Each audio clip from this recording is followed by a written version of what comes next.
Welcome to ABC Campus. Our subject is CAF 3 Business Law, chapter number 13, Management, and first video on the topic about directors. And we will discuss in this video introduction, eligibility, and term of office for directors from ICAP Study Text 2020. And I am your facilitator, Kashif Adel. So, first section जो इस chapter का है वो appointment, election and removal of directors को cover करता है। तो हमारा जो फर्स्ट फोकस होगा वो कुछ इंट्रोडक्शन, एलिजिबिलिटी और टर्म ऑफ ऑफिस के बारे में होगा, और बाकी एरियाज़ को हम अपनी नेक्स्ट 2 वीडियोस के अंदर कवर करेंगे। तो सबसे पहले इंट्रोडक्शन के पॉइंट्स की तरफ चलते हैं। डायरेक्टर की डेफिनेशन। तो डेफिनेशन बड़ी इंटरेस्टिंग है, छोटी सी डेफिनेशन है but it's conceptual. Director includes any person occupying the position of a director by whatever name called।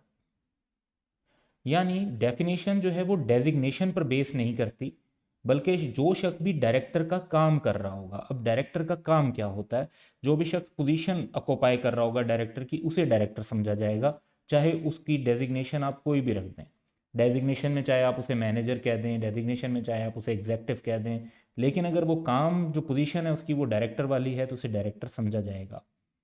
तो डायरेक्टर का काम होता क्या है? डायरेक्टर का काम ये होता है कि डायरेक्टर बोर्ड ऑफ डायरेक्टर के तौर पे, यानी कलेक्टिवली कंपनी के लिए डिसीजन मेकिंग करते हैं। तो बोर्ड ऑफ डायरेक्टर जो है उनका काम होता है कि कंपनी के बिहाफ पर डिसीजन मेकिंग करना, कंपनी के बिहाफ पर काम करना, कंपनी के एजेंट के तौर पे काम करना। और डायरेक्टर्स ही मेन अथॉरिटी होते हैं कंपनी के अंदर on behalf of company who work. तो डायरेक्ट जो ये काम कर रहा होगा, इस डिसीजन मेकिंग में इन्वॉल्व होगा, बोर्ड ऑफ डायरेक्टर की मीटिंग्स के अंदर, उनकी डिसीजन मेकिंग के अंदर, वो डायरेक्टर समझा जाएगा। सो द डेफिनेशन अब focus is on function and position, कि जिसका काम डायरेक्टर वाला होगा, and not on specific designation. अब किसी का अगर डेजिग्नेशन डायरेक्टर है लेकिन वो बोर्ड ऑफ डायरेक्टर की मीटिंग में इन्वॉल्व नहीं होता, वो डिसीजन मेकिंग के अंदर इन्वॉल्व नहीं होता, तो वो डायरेक्टर नहीं समझा जाएगा, हालांकि उसकी डेजिग्नेशन में डायरेक्टर है। And the word director in a job title does not necessarily mean that the person is legally a director। कई जगह पर सीनियर एम्प्लॉइज को डायरेक्टर का डेजिग्नेशन दे दिया जाता है, लेकिन वो बोर्ड ऑफ डायरेक्टर की डिसीजन मेकिंग के अंदर इन्वॉल्व नहीं होते, तो उनको डायरेक्टर नहीं समझा जाएगा। तो ये जॉब टाइटल का हिस्सा नहीं है डायरेक्टर। डायरेक्टर जो हम लॉ में फोकस कर रहे होंगे वो पर्सन होगा जो डायरेक्टर वाला काम कर रहा होगा। और जैसे जैसे हम अभी आगे पढ़ते जाएंगे तो आपको आइडिया होता जाएगा कि डायरेक्टर की पावर्स क्या हैं, ड्यूटीज़ क्या हैं, और उनके फंक्शंस क्या हैं। तो वो जब हम जैसे जैसे आगे की वीडियोस में पढ़ेंगे you would get an idea कि जी डायरेक्टर क्या काम करता है। अब बड़ी इंटरेस्टिंग 2 एग्जांपल्स हैं जो इस डेफिनेशन को क्लियर करती हैं। पहली एग्जांपल पे चलते हैं। Faisal is senior employee of ABC limited and his designation is human resource director. However, he is not appointed to board of director, board of director में नहीं है, does not participate in board of directors decision making, तो he is not a director। तो definition के मुताबिक Faisal is not a director, हालांकि उसके designation में नोटिस करें कि वर्ड डायरेक्टर आता है, जो डेजिग्नेशन है वो ह्यूमन रिसोर्स डायरेक्टर है, लेकिन लॉ, कंपनी लॉ के मुताबिक he would not be considered a director of the company. अब सेकेंड एग्जाम्पल देखते हैं। Naveed is senior employee of ABC Limited and his designation is General Manager Operation. He is also appointed to Board of Directors and participates in Board of Directors decision making। तो देखें वो वही काम कर रहा है, हालांकि उसका डेजिग्नेशन में वर्ड डायरेक्टर नहीं आ रहा। डेजिग्नेशन जो है वो जनरल मैनेजर ऑपरेशन है क्योंकि वो एम्प्लॉय भी है, लेकिन क्योंकि वो बोर्ड ऑफ डायरेक्टर के अंदर अपॉइंटेड है, क्योंकि वो बोर्ड ऑफ डायरेक्टर की डिसीजन मेकिंग के अंदर इन्वॉल्व है, तो वो वही काम कर रहा है जो डायरेक्टर्स करते हैं, तो he would be considered a director. तो हमने ये 2 ऐसी एग्जांपल्स देखी जहाँ पर डेजिग्नेशन के अपोजिट सिचुएशन थी, और मोस्टली सिचुएशन में खैर एक पर्सन के हो सकता है कि जी जॉब टाइटल में भी डायरेक्टर हो और उसका जो फंक्शन है वो भी डायरेक्टर वाला हो। मजीद पॉइंट यह है कि सिर्फ नेचुरल पर्सन डायरेक्टर हो सकते हैं कंपनी के। अब नेचुरल पर्सन कौन है? जैसे मैं और आप हैं, और इसका मतलब है कि कंपनी या बॉडी कॉरपोरेट वो डायरेक्टर नहीं हो सकते, क्योंकि कंपनी और बॉडी कॉर्पोरेट लीगल पर्सन तो हैं लेकिन वो नेचुरल पर्सन नहीं है, वो आर्टिफिशियल पर्सन है। तो कंपनी और बॉडी कॉर्पोरेट जो है वो डायरेक्टर नहीं बन सकते। Even if it is subscriber to the memorandum, यानी एक कंपनी की मेंबर हो सकती है लेकिन एक कंपनी की डायरेक्टर नहीं हो सकती।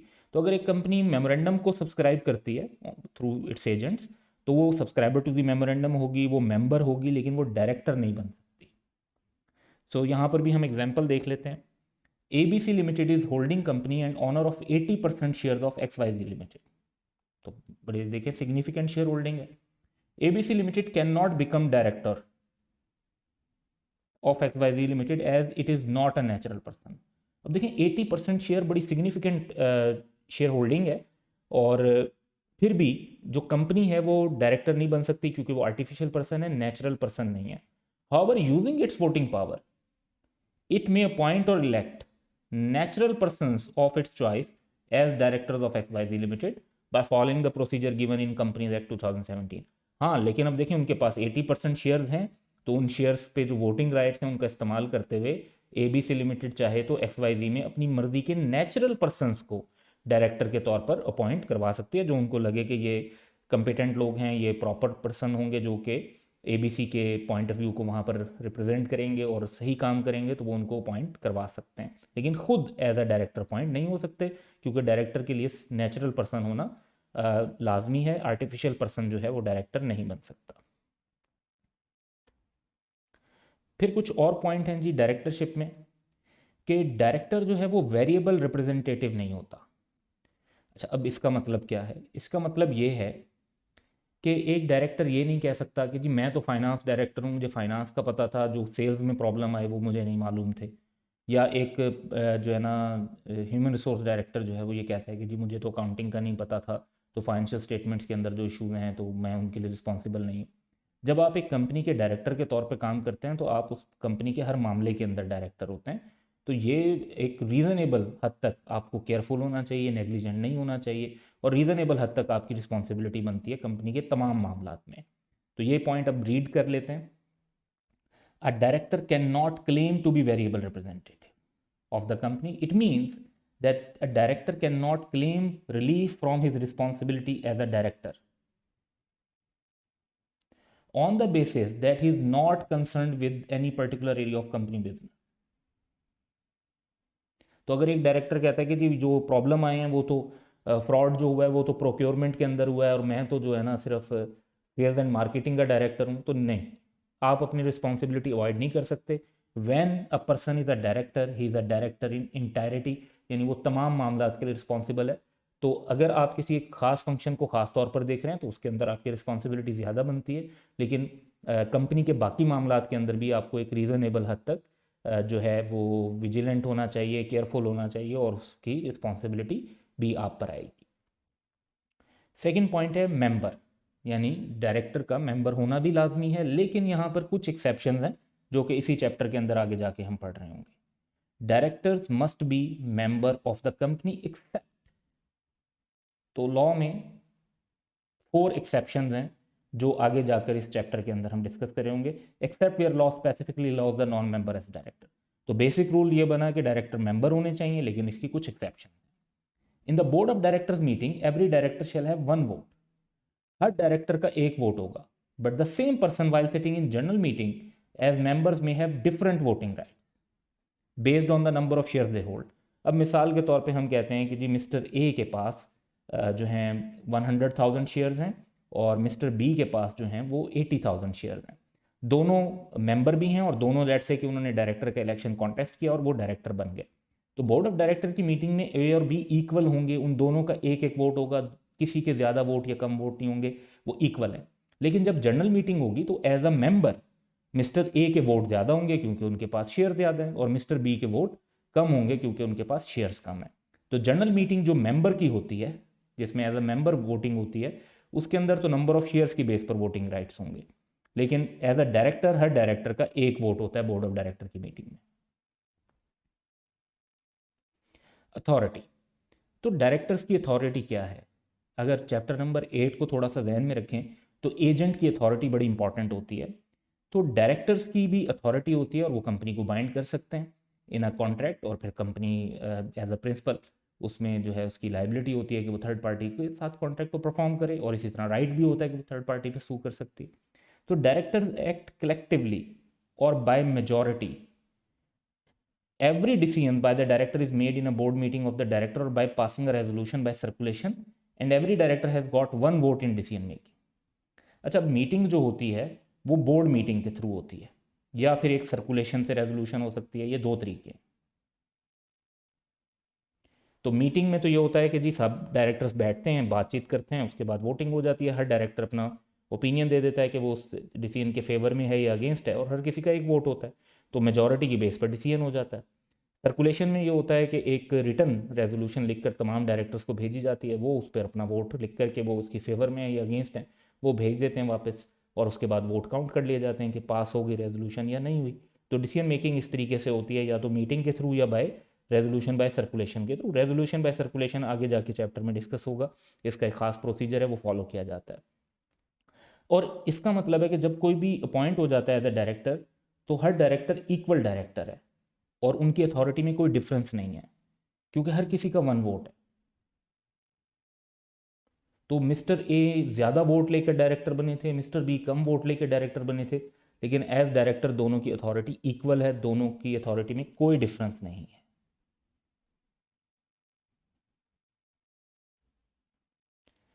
Fiduciary relationship.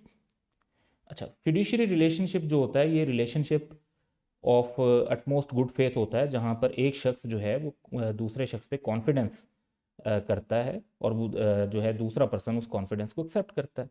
तो फिर उसके लिए उसको उसके बेस्ट इंटरेस्ट में काम करना चाहिए। जैसे हम कहते हैं कि एक एजेंट को अपने प्रिंसिपल के बेस्ट इंटरेस्ट में काम करना चाहिए, एक पार्टनर को अपनी पार्टनरशिप फर्म के बेस्ट इंटरेस्ट में काम करना चाहिए, उसी तरह एक डायरेक्टर को अपनी कंपनी के बेस्ट इंटरेस्ट में काम करना चाहिए। तो ये पॉइंट जो है इसी को फिड्यूशियरी रिलेशनशिप कहते हैं, यानी कंपनी के मेंबर्स ने डायरेक्टर्स पर ट्रस्ट किया होता है और डायरेक्टर्स ने उस ट्रस्ट को एक्सेप्ट किया होता है कि हाँ हम जी आपके बिहाफ पे ये काम करना चाहते हैं। तो वो फिर अब उन्हें जो है in the best interest of company, in the best interest of members काम करना चाहिए। Directors of the company may well be said as agents of the company whom members have given the right to make decisions on their behalf। अब पैसा सारे members ने लगाया हुआ है और जो उनमें से चंद डायरेक्टर हैं वो सारे डिसीजंस कर रहे हैं। सो उन्होंने डिसीजंस करने होते हैं जी डायरेक्टर्स ने। They are suppose to make decisions in the best interest of the company and its stake holders.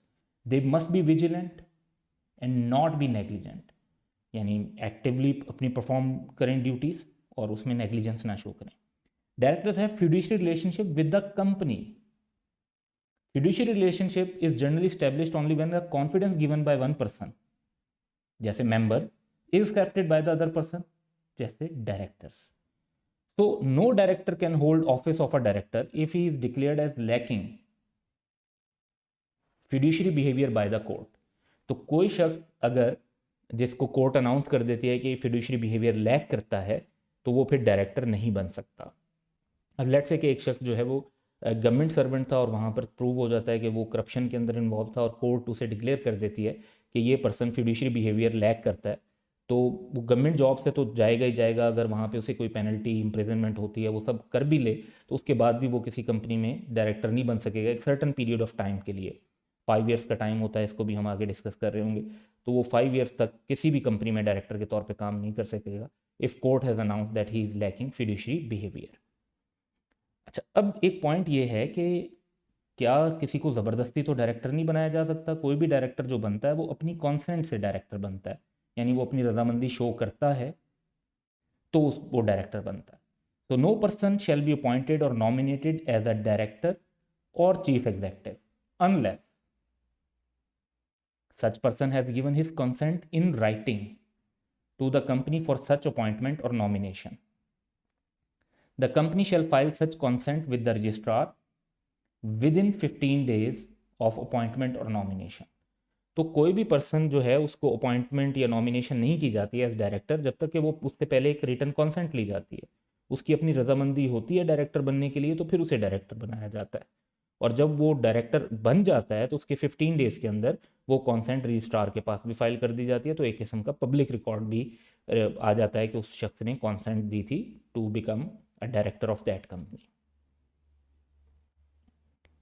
Number of directorship, यानी एक शख्स कितनी कंपनीज में डायरेक्टर हो सकता है। तो एक वक्त में क्या एक शख्स एक से ज़्यादा कंपनीज में डायरेक्टर हो सकता है? बिल्कुल हो सकता है, लेकिन इस पर कुछ रिस्ट्रिक्शंस जो हैं वो हो सकती हैं। तो वो देखते हैं। No person shall hold office as a director including as an alternate director at the same time. हाँ, मुख्तलिफ टाइम में लाइफ के अंदर कभी किसी कंपनी के डायरेक्टर के तौर पर काम किया, फिर बाद में किसी और कंपनी, उस पर तो कोई रिस्ट्रिक्शन नहीं है। बट सेम टाइम पर एक से ज़्यादा कंपनी में डायरेक्टर हो सकता है, yes, is more than such number of companies as may be specified, जो कि SECP स्पेसिफाई कर देगा कि जी इतनी कंपनीज में हो सकता है। लेट्स से उन्होंने स्पेसिफाई कर दिया 7 कंपनी, तो फिर आप कह सकते हैं कि जी एक शख्स एक वक्त में ज़्यादा से ज़्यादा 7 कंपनीज में डायरेक्टर हो सकता है, 7 कंपनी से ज़्यादा में डायरेक्टर नहीं हो सकता। इस लिमिट में लिस्टेड सब्सिडरी की डायरेक्टरशिप शामिल नहीं होगी। अब लिस्टेड सब्सिडरी की डायरेक्टरशिप शामिल नहीं होगी, इसका क्या मतलब है? फर्ज करते हैं कि A लिमिटेड होल्डिंग कंपनी है और S लिमिटेड उसकी सब्सिडरी कंपनी है। तो अगर एक शख्स जो है वो A लिमिटेड में भी डायरेक्टर है और S लिमिटेड में भी डायरेक्टर है, तो ये 2 काउंट नहीं होंगे, ये 1 ही काउंट होगा। यानी जो लिस्टेड सब्सिडरी है उसकी जो डायरेक्टरशिप है वो इसमें लिमिट में इंक्लूड नहीं की जाएगी। मिनिमम नंबर ऑफ डायरेक्टर्स, तो ये याद रखें कि एक कंपनी अपने आर्टिकल्स के थ्रू इससे ज़्यादा नंबर रख सकती है डायरेक्टर्स का, इससे कम नहीं रख सकती। लॉ ने मिनिमम डिफाइन किया, आप उससे ज़्यादा भी फिक्स कर सकते हैं। तो सिंगल मेंबर कंपनी में तो खैर नाम से ही पता है, मेंबर भी एक ही होता है, डायरेक्टर भी मिनिमम मैक्सिमम 1 ही हो सकता है। सिंगल मेंबर कंपनी के अलावा जो प्राइवेट कंपनीज होती हैं उसमें मिनिमम नंबर ऑफ डायरेक्टर 2 होते हैं, 2 से ज़्यादा भी हो सकते हैं। पब्लिक कंपनी हो लेकिन अनलिस्टेड हो, जिसके शेयर्स और डिबेंचर जो हैं वो स्टॉक एक्सचेंज पे ट्रेड नहीं होते, तो फिर उसके लिए मिनिमम नंबर ऑफ डायरेक्टर 3 है, ज़्यादा भी हो सकते हैं। और अगर लिस्टेड हो जिसके शेयर्स और या डिबेंचर जो हैं स्टॉक एक्सचेंज पे ट्रेड होते हैं, तो फिर मिनिमम नंबर 7 डायरेक्टर। एलिजिबिलिटी और ineligibility of certain person to become director, तो क्या डायरेक्टर बनने के लिए कोई क्वालिफिकेशन होना, कोई क्राइटेरिया मीट करना ज़रूरी है? इसमें एक बात तो ये है कि एक कंपनी अपने आर्टिकल्स के थ्रू कोई भी कंडीशन फिक्स कर सकती है डायरेक्टर बनने की। लाइक एक बड़ा कॉमन होता है जिसे क्वालिफिकेशन शेयर्स कहते हैं। यानी ये शर्त लगा दी जाती है कि वही शख्स डायरेक्टर बन सकेगा जो कंपनी के कम से कम 50,000 शेयर्स ओन करता हो, जो कम से कम कंपनी के 100,000 शेयर्स ओन करता हो। तो ऐसे शेयर्स फिर क्वालिफिकेशन शेयर्स कहलाते हैं। अब इस तरह की क्वालिफिकेशन का मकसद ये होता है कि अगर किसी शख्स का कंपनी के अंदर एक सर्टन पॉइंट तक खुद का पैसा लगा हुआ होगा, खुद उसकी शेयर होल्डिंग होगी, तो फिर इससे समझा जाता है कि उसका कंसर्न होगा कंपनी के लिए, वो कंपनी के अंदर ज़्यादा इन्वॉल्व होकर काम करेगा। तो इस तरह की बाज़ात शर्त लगा दी जाती है कि मिनिमम इतने शेयर्स होंगे तो एक शख्स डायरेक्टर बन सकता है। या फिर आप एजुकेशनल रिक्वायरमेंट भी रख सकते हैं, लेकिन ये दोनों जो रिक्वायरमेंट्स हैं ये आर्टिकल्स के थ्रू रखी जा सकती हैं। कंपनीज एक्ट ने खुद से कोई रिस्ट्रिक्शन नहीं लगाई कि जी इतने नंबर ऑफ शेयर होना लाजमी है। कंपनीज एक्ट में सिर्फ ये कि जी मेंबर होना चाहिए, तो वो एक शेयर भी होल्ड करता है तो मेंबर है। और एजुकेशन रिक्वायरमेंट जो है वो कंपनीज एक्ट ने कोई डिफाइन नहीं की। तो ज़रूरी नहीं है कि सर्टन एजुकेशनल क्वालिफिकेशन हो तो आप एक कंपनी के डायरेक्टर बने। और पास्ट में बिल्कुल ऐसा होता भी रहा है कि जैसे प्राइवेट कंपनीज होती हैं, एक फैमिली बिजनेस करना होता है, 2 डायरेक्टर हैं, उनकी अगर कोई फॉर्मल एजुकेशन नहीं भी है और वो बिज़नेस को बेहतर अंडरस्टैंड करते हैं, तो अनलेस कि वो लॉ की कोई खिलाफ वर्जी ना कर रहे हो तो that's all fine, they can continue as director. तो ज़रूरी नहीं है कि कोई फॉर्मल क्वालिफिकेशन होगी तो आप डायरेक्टर बन सकेंगे। हाँ, अगर कंपनी के आर्टिकल्स में कोई फॉर्मल क्वालिफिकेशन मेंशन है तो फिर उन्हें फॉलो करना पड़ेगा। हाँ, लॉ कुछ इनएलिजिबिलिटी डिफाइन करता है, यानी ये लोग डायरेक्टर नहीं बन सकते, जिसमें है माइनर। माइनर डायरेक्टर नहीं बन सकता। Person of unsound mind director नहीं बन सकता। ऐसा person who has applied to be adjudicated as an insolvent and his application is pending, यानी जिस शख्स ने कोर्ट में ये दरख्वास्त दी है कि उसे इंसॉल्वेंट डिक्लेयर कर दिया जाए, लेकिन अभी कोर्ट ने उसकी दरख्वास्त पर फैसला नहीं दिया, लेकिन वो शख्स खुद ये कह रहा है कि मुझे इंसॉल्वेंट डिक्लेयर कर दिया जाए, बैंकरप्ट डिक्लेयर कर दिया जाए। रीज़न ये है कि उस शख्स से लोग पैसे मांग रहे हैं, उसके पास एसेट्स कम हैं और उसकी लाइबिलिटीज़ ज़्यादा हैं, तो वो ये समझता है कि वो इंसॉल्वेंट है और वो अपने क्रेडिटर्स को पैसे नहीं दे सकता, तो वो अदालत से ये कहता है कि उसे इंसॉल्वेंट डिक्लेयर किया जाए ताकि उसका अपने क्रेडिटर्स के साथ जो मामला हैं वो ख़त्म हो जाएं एक मरतबा प्रोसेस होने के बाद। फिर है अनडिस्चार्ज इंसॉल्वेंट। अनडिस्चार्ज इंसॉल्वेंट वो होता है जिसकी एप्लीकेशन प्रोसेस हो चुकी होती है, यानी कोर्ट ने उसे इंसॉल्वेंट डिक्लेयर कर दिया होता है, लेकिन अभी तक उसका इंसॉल्वेंसी का प्रोसीजर चल रहा होता है। ऑफिशियल असाइनी अपॉइंट हुआ होता है जो उसके एसेट्स को बेचेगा, उससे जो पैसे आएंगे उनको क्रेडिटर्स को पे करेगा, फिर कोर्ट में एक रिपोर्ट जमा करवाएगा, फिर कोर्ट इंसॉल्वेंट पर्सन को डिस्चार्ज कर देगी। तो डिस्चार्ज कर देगी तो उसके बाद तो वो कॉन्ट्रैक्ट कर सकेगा, लेकिन जब तक उसका इंसॉल्वेंसी का प्रोसीजर चल रहा होगा एप्लीकेशन एक्सेप्ट होने के बाद, तब तक वो एक अनडिस्चार्ज इंसॉल्वेंट कहेगा। तो एप्लीकेशन पेंडिंग हो तब भी डायरेक्टर नहीं बन सकता, अनडिस्चार्ज इंसॉल्वेंट हो तब भी डायरेक्टर नहीं बन सकता। हाँ, इंसॉल्वेंसी का प्रोसीजर खत्म हो चुका हो, यानी वो डिस्चार्ज इंसॉल्वेंट बन चुका हो, तो फिर वो डायरेक्टर बन सकता है। Has been convicted by a court of law for an offence involving moral turpitude. Moral turpitude क्या होता है कि conduct that is believe to be contrary to community standard of honesty, good morals और justice, for example murder, kidnapping etcetera.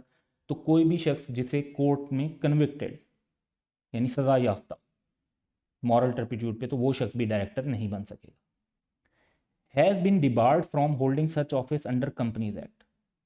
तो under companies act उसको ये office hold करने से रोक दिया गया हो। हम लॉ में कुछ पॉइंट्स जो हैं इस पर पढ़ चुके हैं, कुछ पढ़ेंगे आगे जाके, कि जिसमें एक शख्स को जो है डिबार कर दिया जाता है, मना कर दिया जाता है अंडर कंपनीज एक्ट के वो शख्स डायरेक्टर नहीं बन सकता। फॉर एग्जांपल जैसे अगला ही पॉइंट आ रहा है कि लैकिंग फिड्यूशरी बिहेवियर हो तो वो नहीं बन सकेगा, या एक पॉइंट आएगा डिविडेंड को पढ़ते हुए कि जब chief executive timely payment of dividend नहीं करता तो वो 5 ईयर्स तक के लिए डिस्क्वालीफाई हो सकता है। इज लैकिंग फिड्यूशरी बिहेवियर, अभी हमने इसी वीडियो में फिड्यूशरी रिलेशनशिप को डिस्कस किया था कि कंपनी के बेस्ट इंटरेस्ट में काम करना होता है, और अगर कोई शख्स जो है फाइनेंशियल करप्शन वगैरह में इन्वॉल्व हो तो कोर्ट उसे फिर डिक्लेयर कर देती है कि ही लैक्स फिड्यूशरी बिहेवियर, और फिर उसको अपॉइंट नहीं किया जा सकता as director.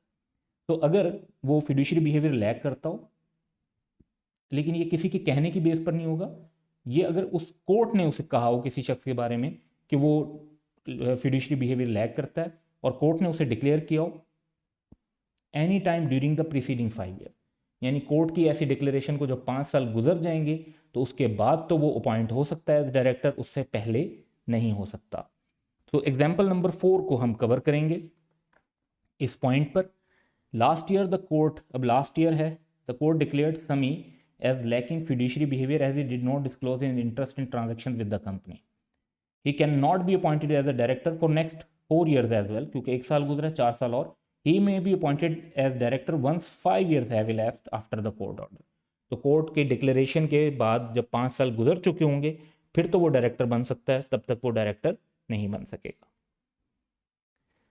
Does not hold NTN, national tax number.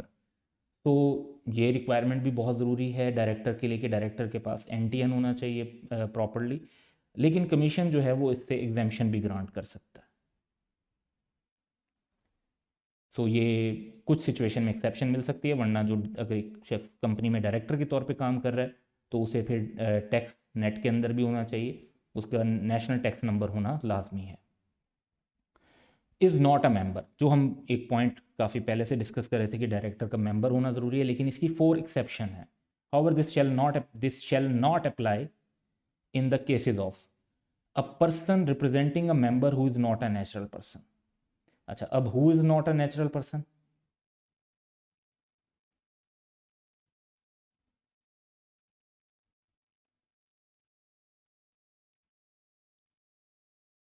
Company और बॉडी कॉरपोरेट होते हैं जो नेचुरल पर्सन नहीं होते, वो आर्टिफिशियल पर्सन होते हैं।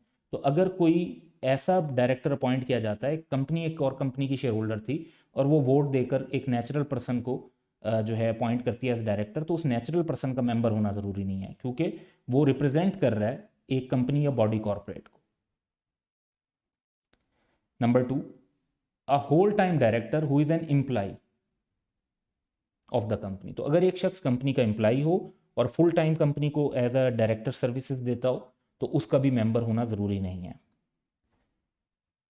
चीफ एग्जेक्टिव को भी बिल्कुल डायरेक्टर समझा जाता है और चीफ एग्जेक्टिव का मेंबर होना लाजमी नहीं है। A person representing a creditor और other special interest through contractual arrangement. तो बाज़ औक़ात एक डायरेक्टर जो है वो क्रेडिटर के साथ एग्रीमेंट के थ्रू या किसी और ऐसे पर्सन के साथ कॉन्ट्रेक्चुअल एग्रीमेंट के थ्रू डायरेक्टर को अपॉइंट किया जाता है। तो वो जो कॉन्ट्रेक्चुअल अरेंजमेंट के थ्रू डायरेक्टर अपॉइंट होता है उसका मेंबर होना लाजमी नहीं होता। ये 4 एक्सेप्शंस हैं, इनके अलावा हर सिचुएशन में वही पर्सन डायरेक्टर बन सकेगा जो मेंबर भी होगा। तो अब इस पर हम एक एग्जांपल देखते हैं। Babar is senior employee of the company and because of his experience he was appointed as director and is now also involve in board of director decision making. तो देखें कि जो ये वाला पॉइंट है कि होल टाइम डायरेक्टर हो जो कि एम्प्लॉय ऑफ द कंपनी हो, तो वो उसका मेंबर होना लाजमी नहीं है। He would be termed as whole time director और एग्जेक्टिव डायरेक्टर। अब ये पर्सन जो है मेंबर ना भी हो बाबर, तो he can become a director of that company.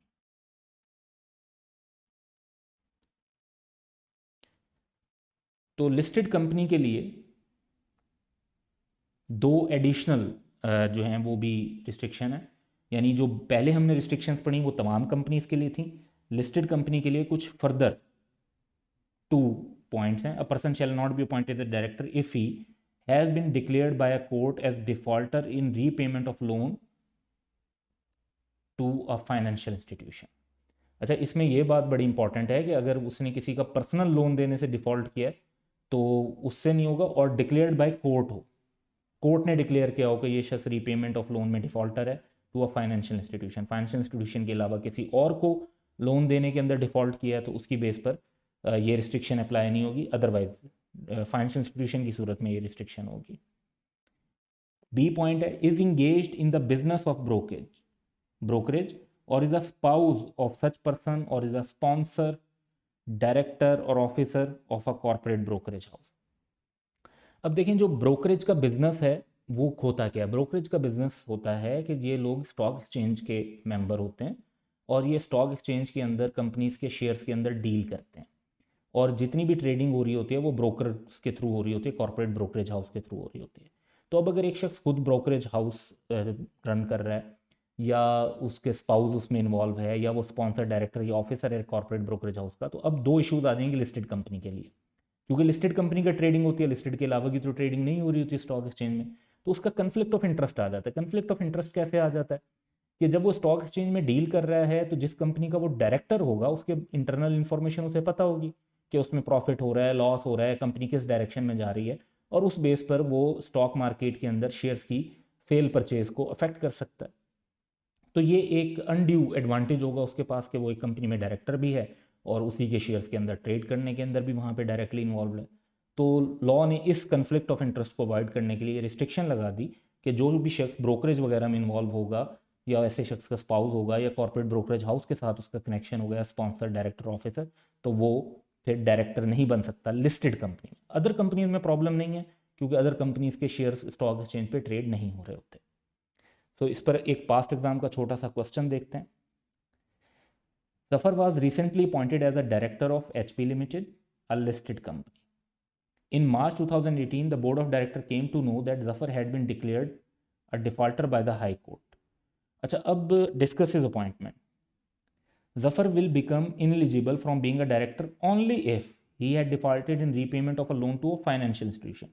अच्छा, यहाँ पर देखें ये नहीं बताया हुआ कि फाइनेंशियल इंस्टीट्यूशन है या अदरवाइज डिफॉल्टर है।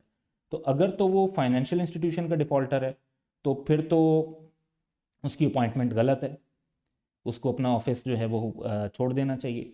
हाँ, if he has been declared a defaulter for any other reason, यानी फाइनेंशियल इंस्टीट्यूशन के अलावा किसी पर्सनल मामले के अंदर वो डिफॉल्टर हुआ है, तो he would still be eligible for appointment as director. तो अदर मैटर होगा तो एलिजिबल है, फाइनेंशियल इंस्टीट्यूशन के लिए होगा तो फिर इनएलिजिबल है। तो ये वर्ड फाइनेंशियल इंस्टीट्यूशन का यहाँ पर इंपॉर्टेंट है। एग्जाम्पल 7 अब हम देखेंगे जी। Sajid was recently appointed as a director of SC limited, a public unlisted company. In July 2020, the board of directors came to know that Mrs. Sajid is engaged in the business of brokerage of on Pakistan Stock Exchange. Discuss the appointment of Sajid as director. जो brokerage वाली शर्त है वो सिर्फ listed company के लिए, और ये क्योंकि अनलिस्टेड कंपनी है तो there would be no issue. Sajid is not ineligible, यानी एलिजिबल है, for the reason that his wife is engage in brokerage business S limited is unlisted company. अगर यहाँ पे अनलिस्टेड की जगह लिस्टेड लिखा होता तो फिर साजिद इनएलिजिबल हो जाता, यानी आंसर टोटली चेंज हो जाता. Ineligibility of bankrupt. Bankrupt means insolvent.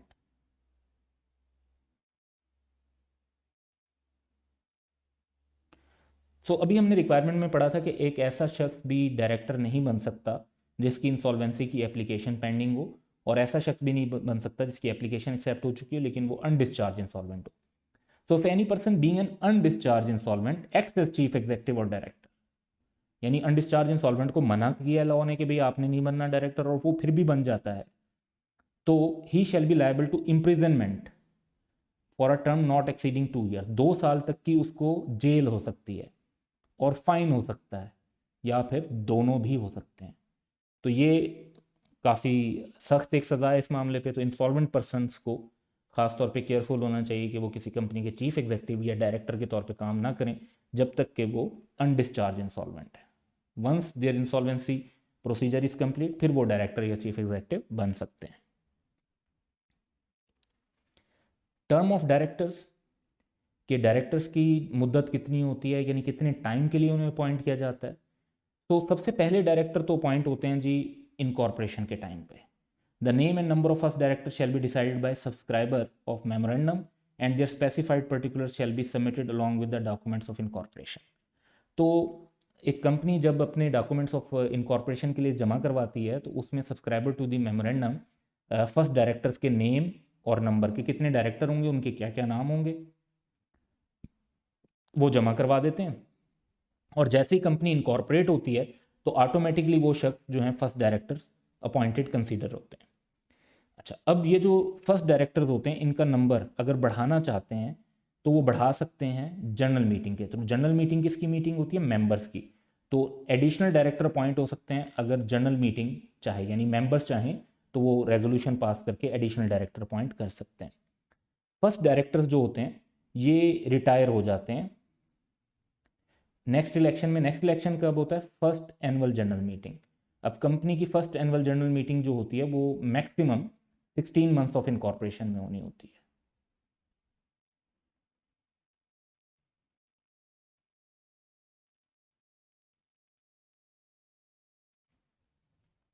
तो जब एक कंपनी इनकॉर्पोरेट होती है उसकी फर्स्ट एनुअल जनरल मीटिंग मतलब मेंबर्स की मीटिंग एनुअल जो साल में एक बार हो रही होती है, तो वो 16 मंथ्स ऑफ इनकॉर्पोरेशन में होती है जी फर्स्ट मीटिंग. और फर्स्ट मीटिंग जब होगी तो उस पर जो फर्स्ट डायरेक्टर्स होंगे वो रिटायर हो जाएंगे. हाँ, वो दोबारा इलेक्शन कॉन्टेस्ट कर सकते हैं और फर्स्ट एजीएम तक उनका ऑफिस कंटिन्यू करेगा. बाद वाले डायरेक्टर्स के लिए जो टर्म ऑफ ऑफिस है फॉर सब्सिक्वेंट डायरेक्टर्स, तो an elected director shall hold office for a period of 3 years unless he earlier resigns और otherwise cease to hold office. यानी रिजाइन हो जाता है, डेथ हो जाती है, डिस्क्वालीफाई हो जाता है, रिमूवल हो जाता है, तो किसी और रीज़न से हो जाता है वो तो एक अलग बात है, वरना अगर प्रॉपर टाइम अपना पूरा करते हैं तो 3 साल के लिए होगा. However term of office of directors of a company limited by guarantee and not having share capital may be a period of less than 3 years. लेकिन ये मे बी है, लाजमी नहीं है. तो आर्टिकल्स के मुताबिक अगर एक ऐसी कंपनी है जो limited by guarantee not having share capital है तो वो अपने डायरेक्टर्स की टर्म 3 साल से कम भी डिसाइड कर सकती है. Retiring director shall continue to perform their functions until their successors are elected. तो बाज़ औक़ात ऐसा हो जाता है कि किसी एमरजेंसी की वजह से लॉ एंड ऑर्डर की सिचुएशन आ जाती है कंट्री में, कोई कभी और जो है इश्यूज होते हैं, तो अगर इलेक्शन थोड़ा सा डिले हो जाता है 3 साल से 1-2-3 हफ्ते ऊपर भी चला जाता है, तो जब तक नए डायरेक्टर्स का इलेक्शन नहीं हो जाएगा तो पुराने डायरेक्टर्स जो हैं जिन्होंने रिटायर होना था वो अपनी ड्यूटीज़ कंटिन्यू करते रहेंगे. जब न्यू वाले अपॉइंट हो जाएंगे तो पुराने वाले अपना ऑफिस वकेट कर देंगे. So that's all for today. In this video we discussed the 3 topics including the introduction, then eligibility, ineligibility, and then term of office of directors. That's all for today. Have a good day.